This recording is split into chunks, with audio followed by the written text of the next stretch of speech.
So I will start introducing, welcome everyone. And then Farid will start introducing Ruangrupa, and then soon after we'll be joined by Iswanto as well.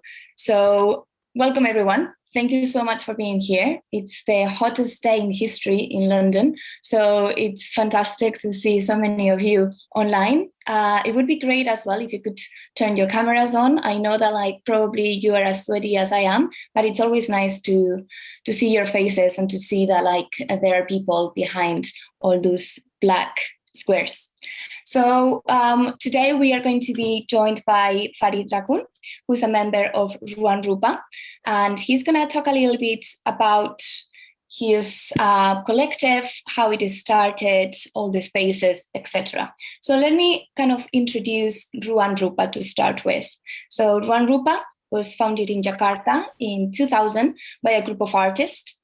The founders felt that there was a great necessity for a space, both physical and mental space, in Jakarta, where artists could work intensively and could direct their attention more to means of analysis and less to means of production. A space that conveyed ideas of visual arts, which are important to analyze, mediate, and furnish, like public art, performance art, and video art. The founders felt as well that this was the only way in which visual art could possess a critical sensibility, which is the most important position in art in society nowadays. As a non-profit organization, Ruangrupa consistently advances artistic ideas in both an urban context and within culture at large through exhibitions, festivals, art laboratories, workshops, research, and by publishing books, magazines, and online journals. From its very beginnings, when they rented different houses in residential areas in Jakarta, up to the collective of collectives, Ruangrupa has curated a number of different exhibitions for Zombie 16, Transaction, and the newest kind of curation is the one this year for Documenta 15. So that's also what Farid today is going to talk about, the challenges, but also the opportunities in working in such collectives and what it means to work together in this current environment, both online, both on site, both in Jakarta, but also in Europe. So welcome, Farid. Thank you so much for being here. And it's a pleasure. The floor is yours. Thank you very, very much, Beatrice. Thank you for having us. My name is Farid. I'm from Ruangrupa, as was introduced. And then I'll be joined by Iswanto Hartono as well, one of our member who stayed in Kassel. Actually, I'm in Jakarta right now because I just, I'm coming back and forth to Kassel. But Iswanto is staying in Kassel, Germany right now for Documenta 15. He has been staying for 2 years, and then that's kind of important for us to underline, because as our name, maybe I can start sharing as well while talking about it. I hope it's visible, no problem. Yes, we don't have the slideshare, but we can see your screen. Yeah. Yeah. Perfect. Now it's slideshow, no? Yes. So yeah, for us, Ruangrupa, Ruang and Rupa, actually, it's like two words. Ruang is space. So what we have been doing based on our history, it's kind of to make space for a lot of things. Starting in 2000, we were still art students, or just recently graduated. We were young ones. We were established in order to make space for our interests that was not that were not kind of what do you call it, catered by the ecosystem over here. And then since then, how we started is actually we rent houses like this, what you see right now, and then we make it into more public use. So changing what was domestic and then making it into much more public use, let's say. Maybe not fully public because of the space and then etc. But like it's not that big. But then we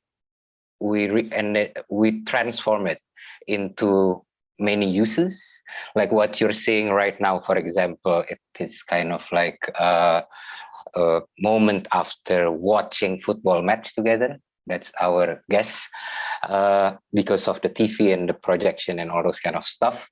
And then so to flip, because in Indonesia at least it's easy to flip use. It's not like the zoning is not that the zoning regulations are not that rigid. So it's kind of like we saw it as an opportunity. So we started that way, renting houses, and we moved several times. But we always realized the opportunity to make something domestic and then turn it into something more public in use, let's say. And then maybe I can. This is the only time Ruangrupa has ever had solo show, let's say, in a gallery format. It was in Jakarta, also in Indonesia, but then we made it into a party, and then inviting our friends. Didn't know that it was going to be, we just like say that it's an opening. Then after the party, we just let it be and let it rot for a while, you know.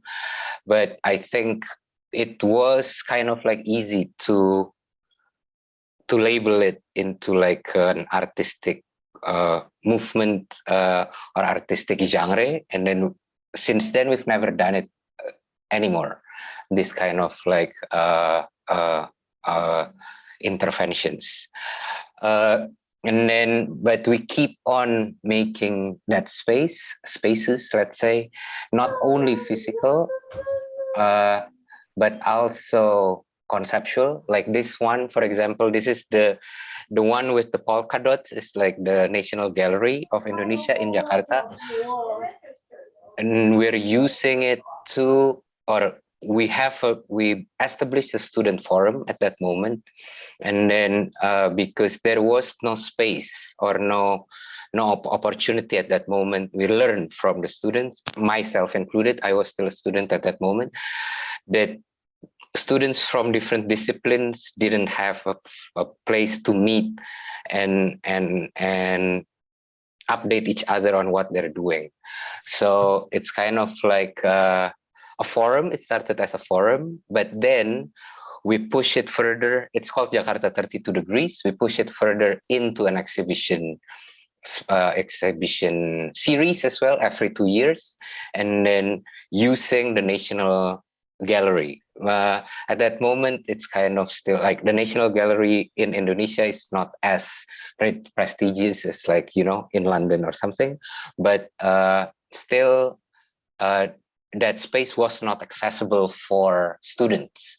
So we made it accessible, let's say, to the students to be able to try and exercise making an exhibition in a setting like a National Gallery. So it was kind of like that as well. And then okay, video is another thing. Where we were interested in video as a format, and then as a video art as a format, but the way people were talking about it in early 2000, 2003, it was not the way that we're interested in approaching video. It's much more democratic for us.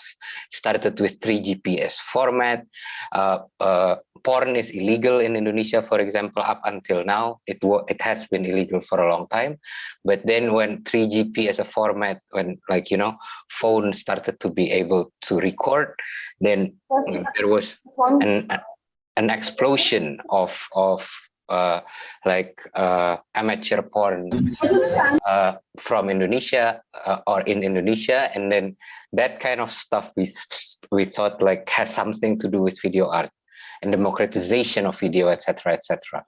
And then after a while, this is the last one we did it. It was in 2017, and then we made it not only video art but like new media art, and then new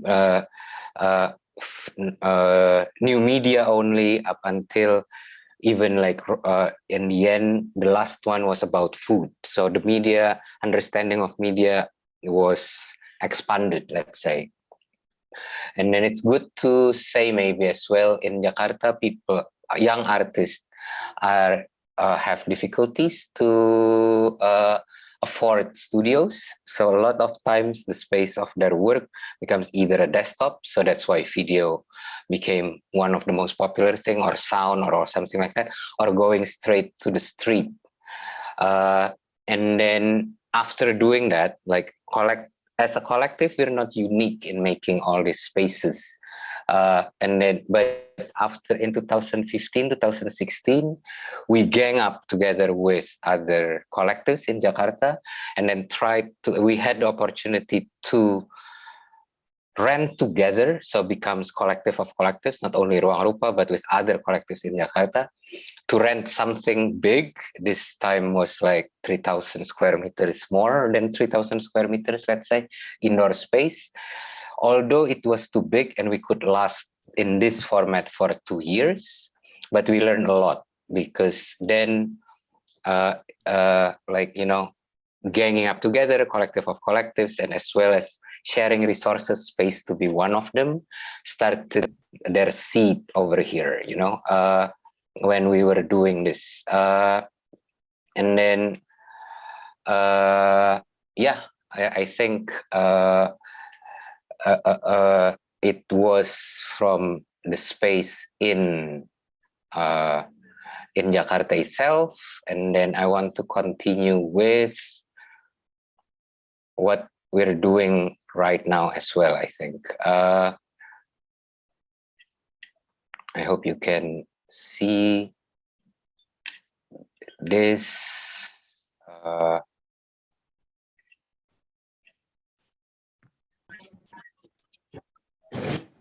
This is Ruru house in Kassel.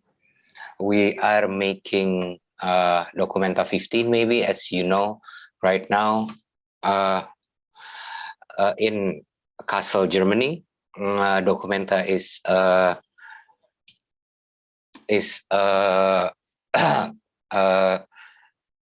an exhibition, a big exhibition, let's say scalable, that happens every 5 years in Kassel, Germany.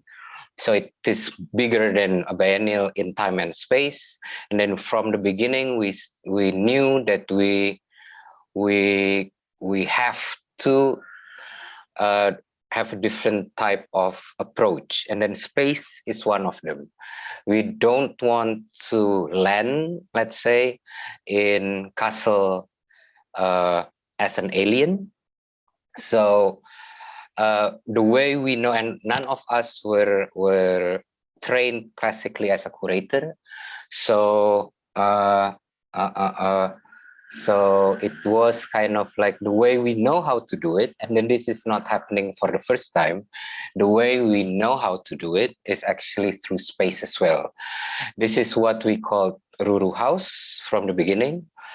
We didn't think that we would start with something this big, but it was from the beginning. It was already an idea that, like,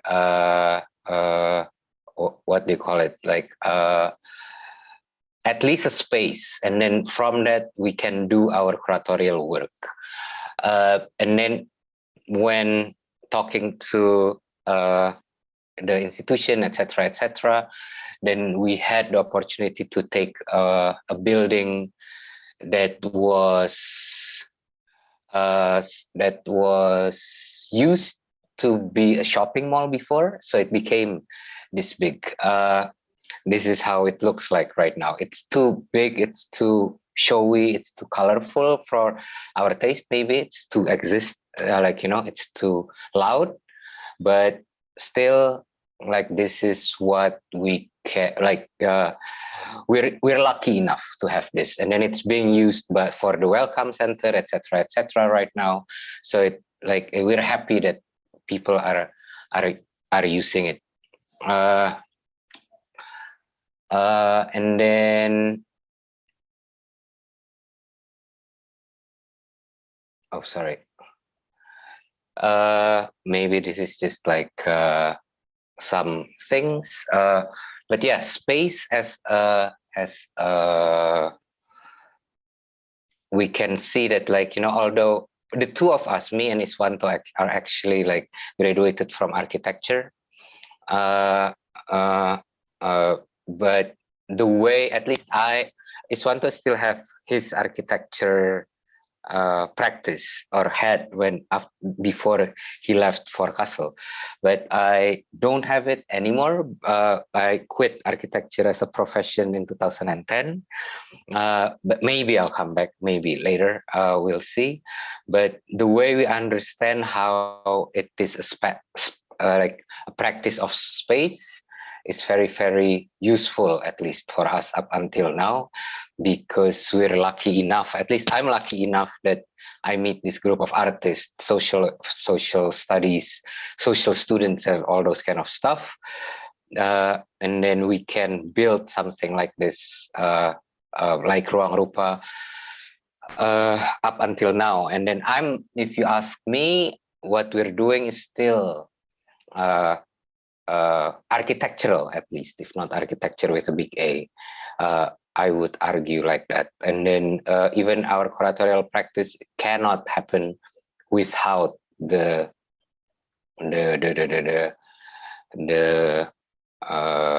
space itself, the spatial practice itself.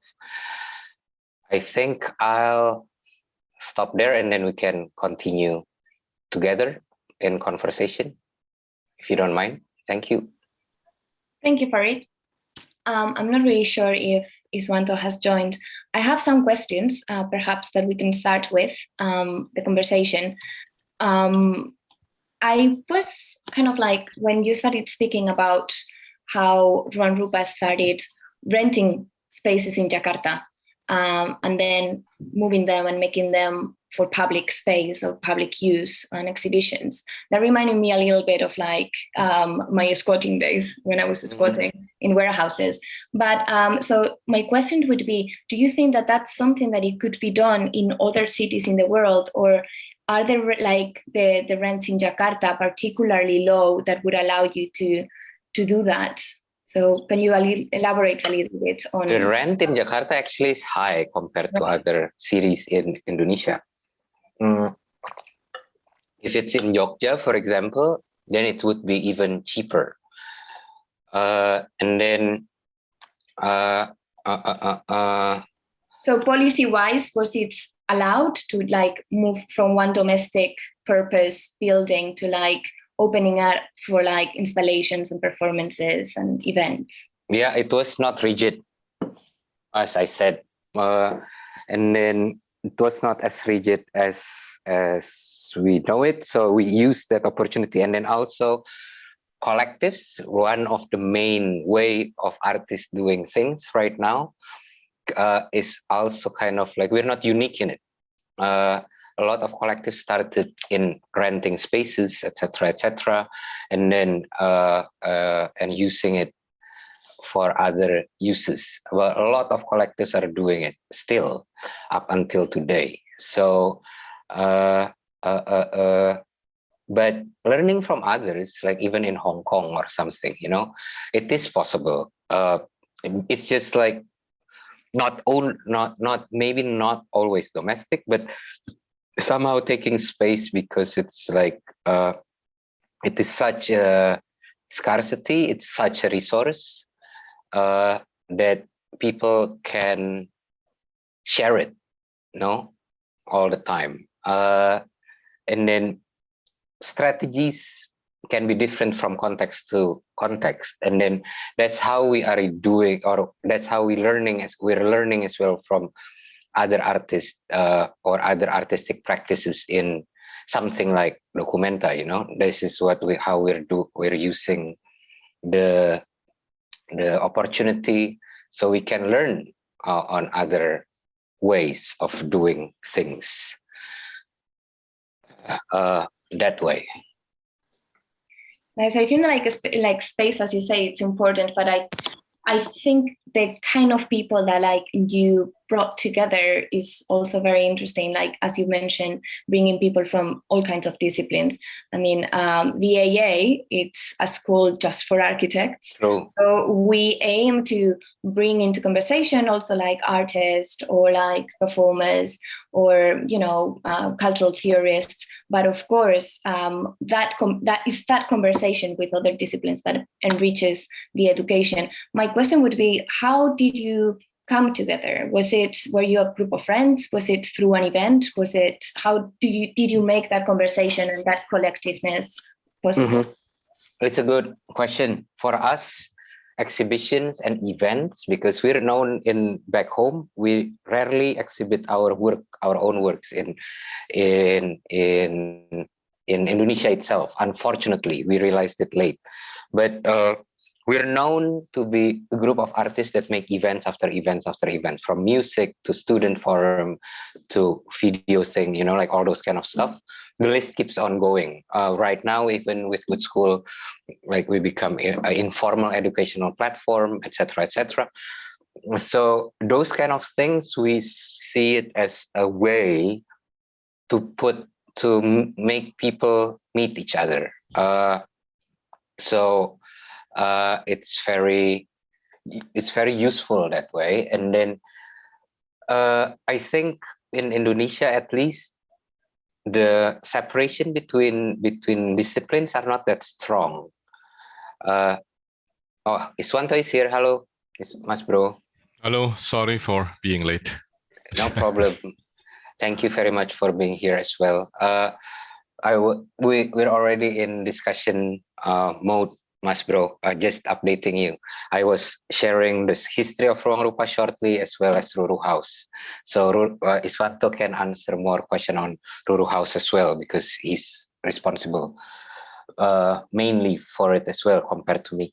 But yeah, how we gang up together, because like we're friends, of course, we like to make friends, and we're open to be friendly, etc., etc. And then throughout the years, we've met a lot of people, and we're always like, you know, as you said, making the events. We are aware of what type of events can gather what type of audience, you know. So sometimes even we design it that way. Thank you, Beatrice. No problem. Hopefully it answers your question. Yeah, more or less. I guess like it all starts with like personal connections, and then through events, more people join naturally, right? Cool. Maybe a couple of questions for Iswanto, and then we can open the floor for questions. Iswanto, like we've heard that you're in Kassel right now. Yeah. So the question would be, how was it for like Ruangrupa to move from Jakarta to like Kassel, such different environment, and how like by working very locally in Jakarta to like suddenly working super internationally for Documenta, like how did you feel, and what were the challenges that you have to kind of face? Yes, thank you. I mean, for us, to be said is more, let's say, graspable, because Kassel is smaller than compared to Jakarta when we used to work there, and with lots. I think it's very important and interesting to see and to relate our practice as well, always with the urban setting where we work with, and with communities for sure. So when we are here, I think it's not that. I mean, when we are here together during our first, second, third visit, I mean, after we appointed, I think it's not that a long take for us as well to grasp, you know, the how the cities work, and we learn about the story and how the Documenta work actually for the past edition. And I think the most challenges for sure is to reach out and work with the communities here, which is completely different context with where we work within Jakarta for sure. And but somehow, as maybe Farid already mentioned before, because we for Ruangrupa, I mean, we did several previous approach, which is the same thing. I think it's since already a few years. If you see, I mean, almost all where we invited to work for preparing for exhibition, I think we closely work with the local networks. And for some reason, yes, I mean, we have those a handbook in our head, at least how to work with, and with a different and specific German context, which is here the challenges, I think, is quite completely how the, I mean, let's say we try to work a lot with collectives, but artists locally here, but the nature of works, which is completely different context from let's say in where we came from. And and the second challenges for sure is where are the regulations, so on, which is here in Germany is really, you know, really strict and structurally as well. So, you know, you have very rigid structure. How I think it's reflected and it's affected not only for the institution, but as well for some of the collectives as well here. So, you know, following those kind of norms. I don't know in UK, let's say, but here is, you know, you can see quite a strong relation between the institutional rigidity, but as well in the art practices locally here. And but I think it's because as well Kassel is smaller city, which is more let's say conventional as well, in terms, not as, you know, as vibrant as big cities here in Germany. Maybe Berlin is completely different if to work there. And yeah, I think me and Reza was here for now more than 2 years, and but even we haven't actually reached out the whole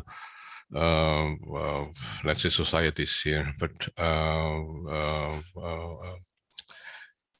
I think maybe I don't know if Farid mentioned, we did similar, which is quite strong approach at the very earliest. I think in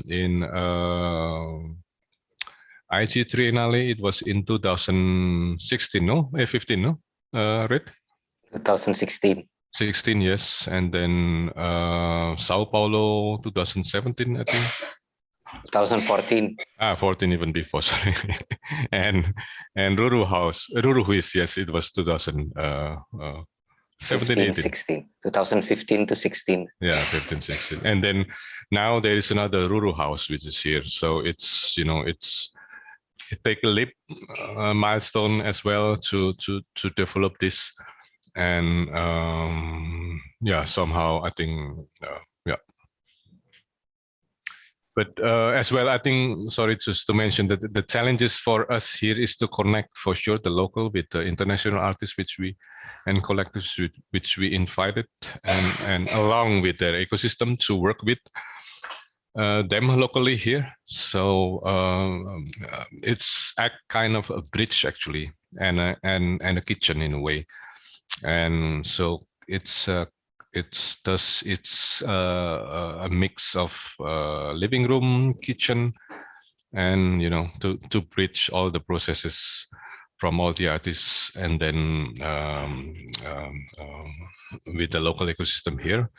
And yeah, let's say we have lots of fields to work with. One is the material upcycling here, which is support for artist production and venues, and farming, let's say, for all the activation for the artists who wants to do activate kitchen, cooking, and so on. And lots of project with the kids as well. So yeah, there are many different types of project, even the one which is political and socially concerned. And yeah, so this is actually how Ruru House was acting as a kind of not really laboratory, but I think more kitchen and living room for both locals and international artists who is a meeting point actually, or melting point, let's say. Yes. Definitely melting today, hearing it's very hot. How is it to being a collective based mostly in Indonesia with an audience that it was already well known? I lived in Indonesia for 2 years, so I of course knew about Ruangrupa, but suddenly to be moved to an international platform, and you were mentioning social-political ideas, and basically the curatorial decisions are also subject to social-political ideas, and suddenly being in that international platform with so many eyes on you, has it been difficult? Has it been different than you thought? Was it in any way something that you expected, or?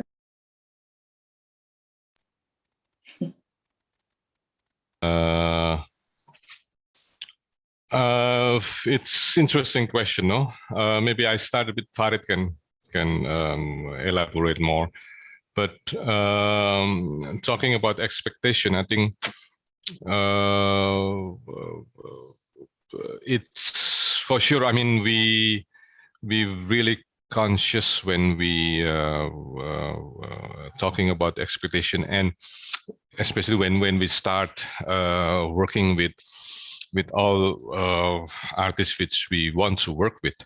But to be shortly, I mean, we have a certain parameters when we want to work, or how we want to work with them, let's say. So of course it touches many dimensions, as you say, but I think it's very wide subject which everyone brings in, from sustainable, let's say, up to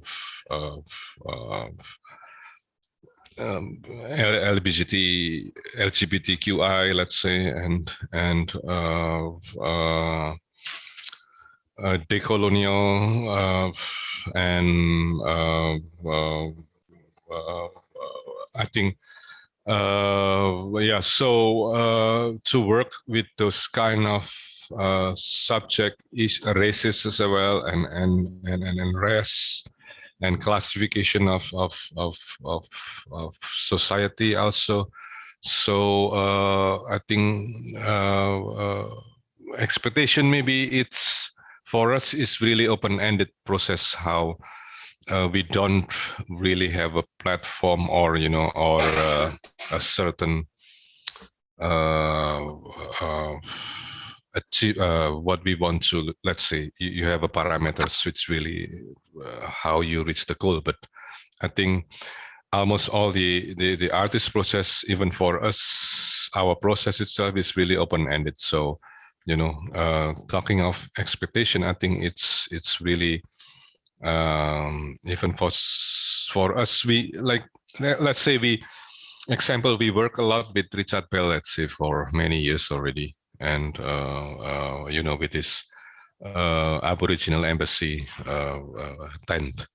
But and we know how his practice, how his work, how he will deal with societies, with the communities here.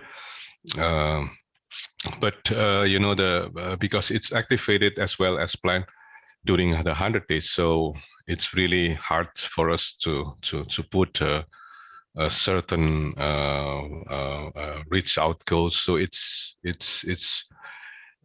and for us it's more beautiful to see it's open-ended. So some failure will be happen as well for sure, and some uncertainty as well. It's happened, but so it's in between one another. It's really fill it up each other. Some are degrade, some are success. So I think that's maybe Farid want to add more.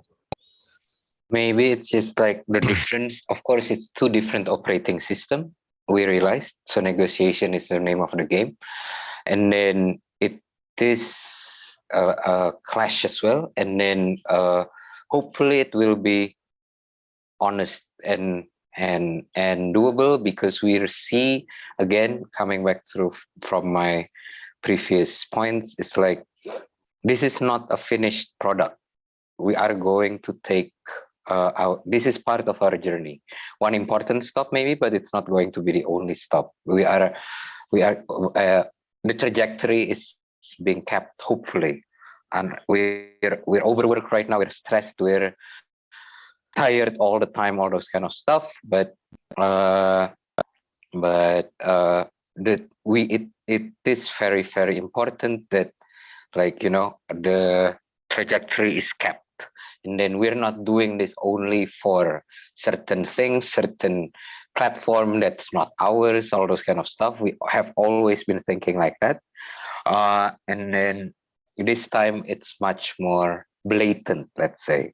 And then, that's where, negotiation is the name of the game, as what Iswanto said, because it's like, it's a process, so we don't know where it's going to end up to, let's say. I'll just add it. Okay. Thank you. Thank you both. Does anyone have any questions from the call?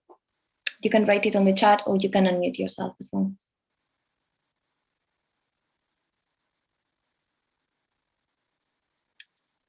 Can wait for a couple of minutes. In the meantime, do you have any future plans? Anything that it's coming up after Documenta, or do you just want to take a break?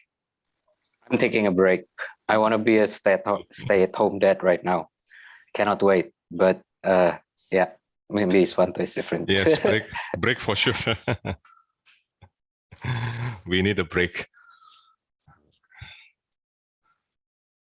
And you say that you don't know where this is leading to, that you will let it be, and this is just another step of Ruangrupa. But as Sophia writes on the chat, do you have any thoughts about the future? Anything that kind of is there?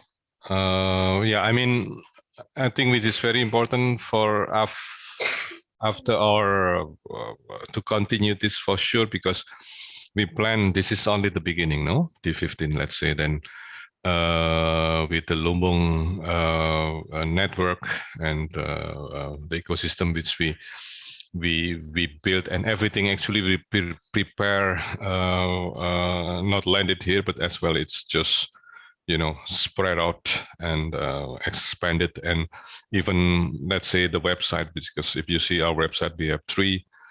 It's just landing page and D15 Ruru house, and there is a lumbung.space. So after 100 days, then these 2 Ruru house and lumbung.space will dismantle from the D15, and it will be exist by itself. So so this will continue. Let's say, just an example, and means Ruru house as well, trying to survive with the ecosystem here.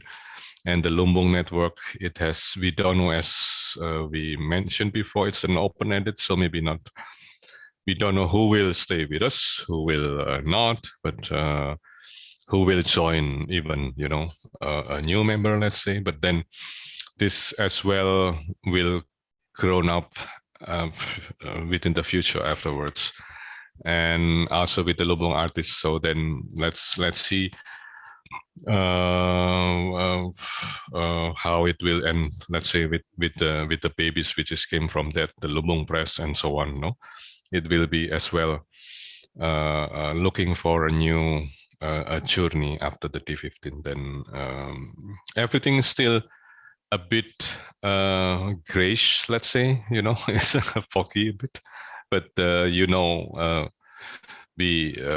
where we walk through, at least that's for sure.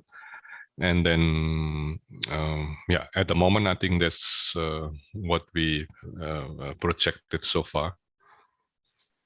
And are you welcoming new members that maybe some of our students just like maybe?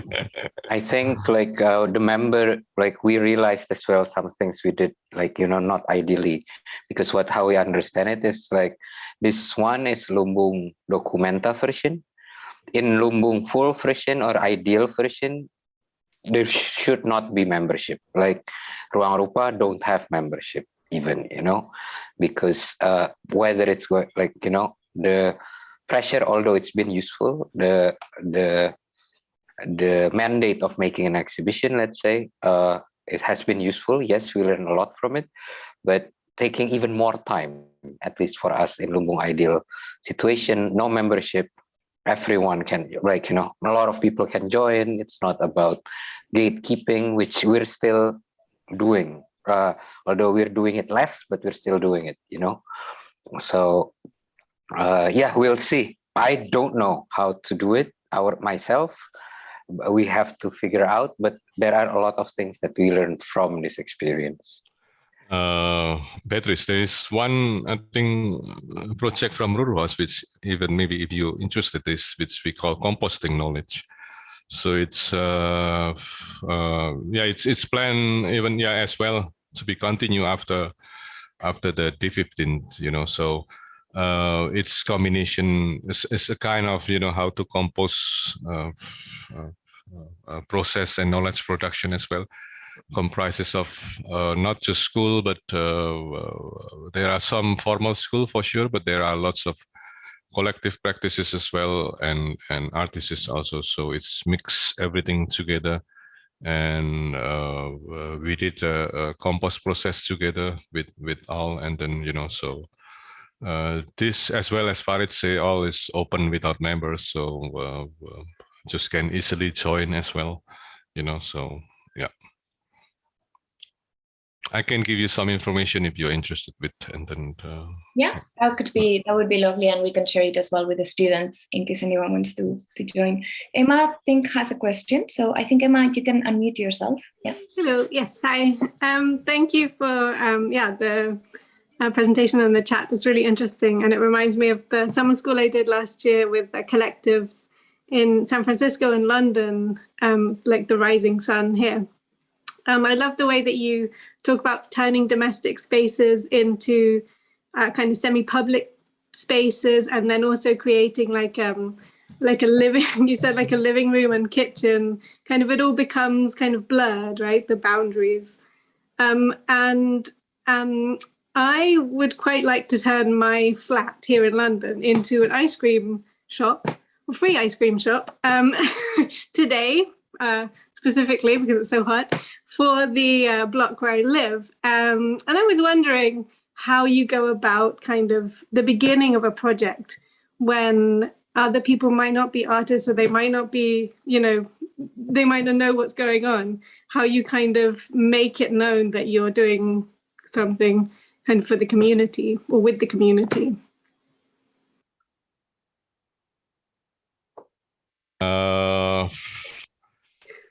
Maybe because we like, which always we written a lot. I mean, we important to to make friends, not art, let's say.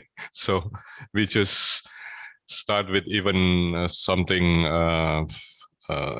basic. That's what we did as well in Ruangrupa, from some of your spaces that already Farid show, where before we move collectively together, but everyone just did happening whatever they want inside the house, in the terrace, and in the living room, in the kitchen, and then in the library maybe, and so if you want to sold free ice for sure. It's the best way. Your friends will come for sure, and then all the neighbors then will come as well. No, so then you make actually where the network will start. No, so then you know, yeah. And then just think the next what will become. We're scared of starting, but as Iswanto said, sometimes you just start it and then the word of mouth does it, and you grow the network. Yeah, cool. Okay, thank you. Thanks. Does anyone have any other questions? I know Farid has to go, but Iswanto can stay a little bit longer if anyone has any other questions for today.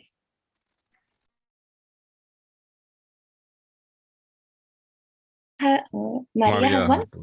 Maria, you can unmute yourself. Hello. Hi. Hello. Hi. Yes. Thank you for the presentation. That was really nice. I'm familiar with your collective, and I've participated once at some like poetry reading, like back in 2014, I want to say, or 2015. Because of a friend. But anyways, I was interested in asking about the origins of the collective and how it was born during a period of, it was under the authoritarian regime of Suharto, and I was one, and it was a period of depoliticization, and I was, and the way I interpret it is that your collective, or the way you started, was a mode of resistance, and the way you form networks, and the way you were collectivizing and organizing yourselves amongst one another. And I was just wondering, and the way I also interpret it is that what is spatial about your work is something, it's very relational. Right, the space is not. I guess it doesn't matter where the space is. It is about the relations and the connections that you make with the members of Ruangrupa. But I was just interested in how that was during that period when you just started, and how it kind of grew organically, or what were the forms, I guess, what were the forms of resistance in a period that was, you know, so hard to talk about things politically, I guess. Thank you, Maria. Maria, you came from Jakarta as well? Yes. Okay. Yeah, back in, I think 2000, where Ruangrupa was founded. I mean, I myself not from the first founder, and I joined 8 years later, I think 2008, and Farid as well, not part of the members, which is from the very first beginning. But I mean, we are almost all of us. We are grown up, you know, in the period of the regime, let's say. And I was born in the 70s, and you know, so the whole my life was until 98. I was a part of those regime. And yeah, I mean, almost all of the founders, the founding members, and as well the earliest member, which is part of the Ruangrupa, was actually known each other, as Farid mentioned, since the college time, you know. So Ade was in Jogja in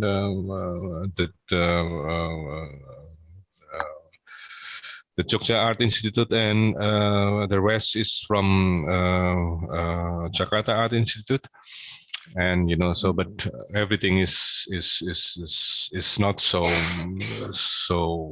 everything is close there, and you know, people meet each other, they hang out together, and because Ade as well came from Jakarta actually, so you know, and then at the end, at the tip, we are all during the student movement, we're part of the movement against the regime. And at the end of '98, when the regime fall, then there 2 years after Ruangrupa was founded. So I mean, during that what we call the Reformation era, I think after the long oppression and control, strict control by the regime, then everything is open. So at the time there are so many new collectives, NGO, whatever. So lots of organization, civil society was rising up, and Ruangrupa is one of them.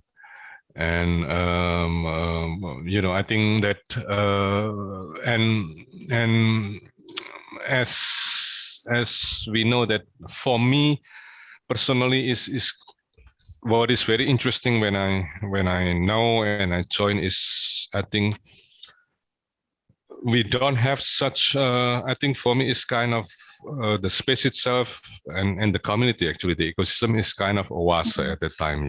Lots of, during the regime, the racism is very strong in Indonesia. The class of the society is very strong as well. You say, let's say, you have the against once let's say the minority is very much oppressed at the time. The Chinese, for example, and other other tribes and other religion as well. Outside the majority. So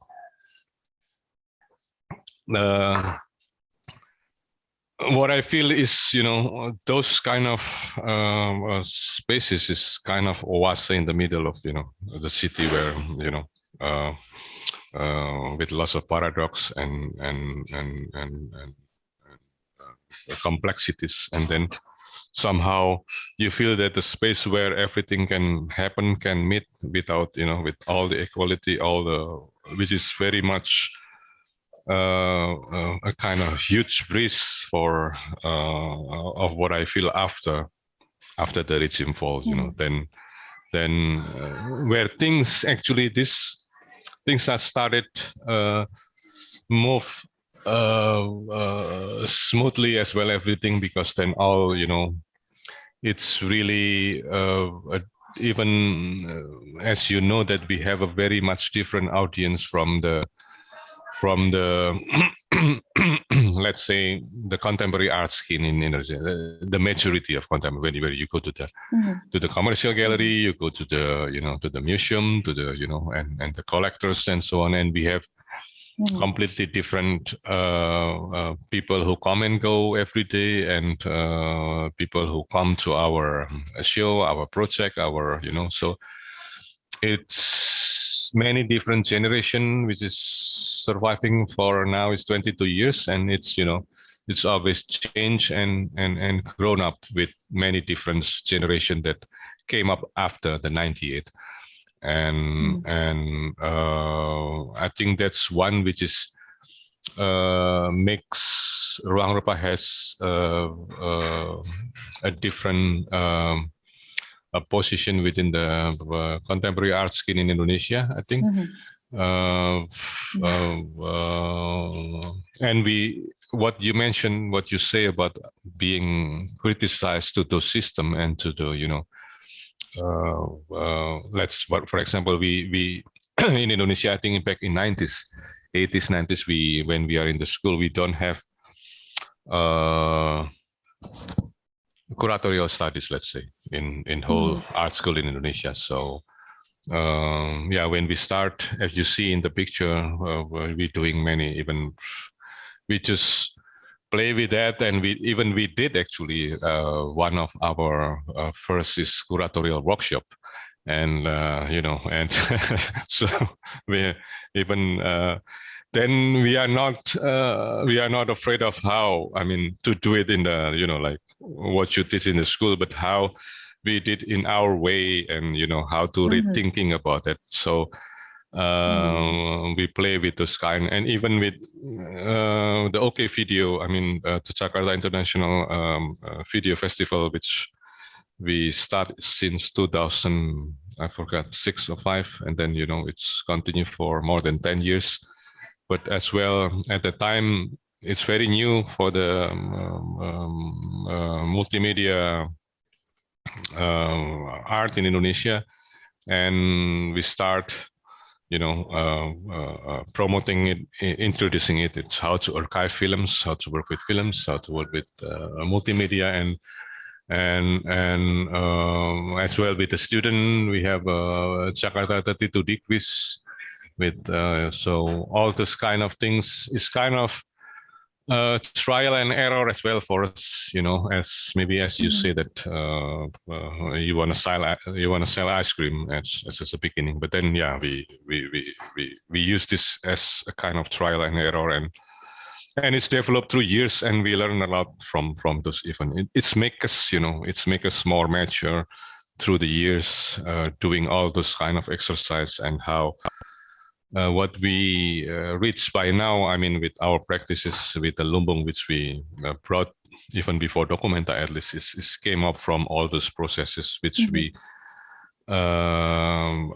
observe, work with societies, and with the urban fabrics where we live, with the architecture, and with the cities, and with the urban setting, and politics, socials, and with the art itself. So being critical to ourselves as well, and to what happening consciously to what we will deal with. So Thank you. Thank you, Iswanto. Any more questions, or perhaps any platform?